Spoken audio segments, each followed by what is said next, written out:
یہ جو ہے نا جی کہ ابلیس نے کیسے یہ جرت کر لی، وجہ یہ ہے کہ جب حیا والی چادر چھل جائے، جیسے کہ اذا لم تستحی فاصنع ما شئت، جب حیا نہ رہے تو جو چاہے کرو، تو جب اللہ نے اس کے حیا کو ختم کر دیا اب اس کی مرضی ہے۔ دیکھا نہیں ہے کہ شریف آدمی کو کوئی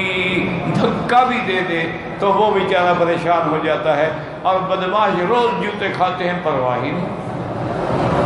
ہمارے علاقے میں ایک بہت بڑا چور تھا، ڈاکو تھا،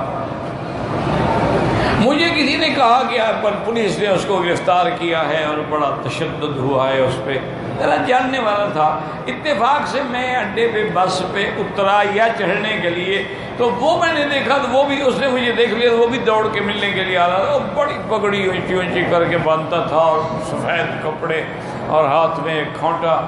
آیا، تو میں نے افسوس کیا، میں نے کہا یار مجھے پتہ لگا ہے کہ ڈی ایس پی بڑا شدید سخت آدمی ہے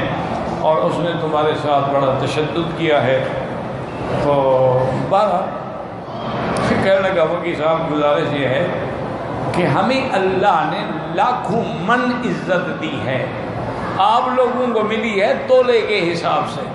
دھکا بھی آ جائے نا ساری دنیا میں آ جائے گا وکیل صاحب کو کسی نے مارا ہے، وکیل صاحب کو مارا ہے،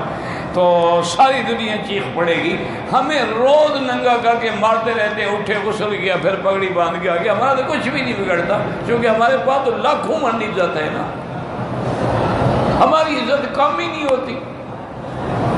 تو اصل وجہ یہ سمجھانی تھی کہ بے حیا کی عزت نہیں کم ہوتی، وہ تو بے حیا ہے، جب حیا نہ رہا تو باقی کیا رہا۔ دیکھا نہیں کہ آدمی لڑکی ہو یا لڑکا ہو جس نے گناہ نہ کیا ہو نا، اللہ نہ کرے اللہ نہ کرے، اگر گناہوں کی طرف جائے اس کے قدم ڈگمگا رہے ہوتے ہیں، وہ لرز رہا ہوتا ہے، وہ کانپ رہا ہوتا ہے، اس کی جرت نہیں ہوتی ہے کہ میں کیسے، لیکن جب آدمی حرام پہ عادی ہو جائے اسی لیے شیطان سے وہ اللہ نے حیا والا پردہ چھین لیا، اب جو مرضی ہے خدا کے سامنے کھڑے ہو کے کہتا ہے۔